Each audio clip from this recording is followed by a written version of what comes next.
एक नदी पर बनाया गया एक पुल, एक नदी है उस पर एक पुल बना है। आप कोई भी नदी अपने दिमाग में इमेजिन करो कि उस पर ये पुलिया बनी है, ठीक है।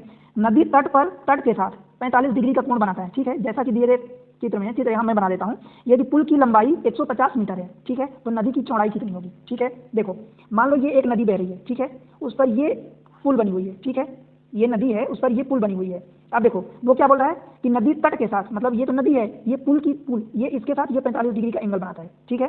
पुल की लंबाई 150 मीटर है, मतलब पुल कौन सी है, पुल तो ये वाली है, इधर से ये गई है, तो ये पुल 150 मीटर लंबाई दिया है। तो नदी की चौड़ाई मतलब आपको ये बताना पार्ट, ये सीधा वर्टिकल, ये पार्ट आपको बताना है, ठीक है। अब बताओ ये 45 है, ये 45 है, ये 1 पार्ट होगा, ये 1 पार्ट होगा, ये वाला पार्ट √2 होगा। तो आपको पता है कि √2 पार्ट बराबर कितना दिया है, 150, मतलब 1 पार्ट बराबर 150/√2, और 150 में आप 75 × 2 लिख सकते हैं, तो 2 को √2 एक कट जाएगा तो बचेगा कितना, 75/√2। और आपसे चौड़ाई पूछा, मतलब ये 1 पार्ट ही तो पूछा है, दैट मीन्स कि आपका आंसर ही हो जाएगा 75/√2।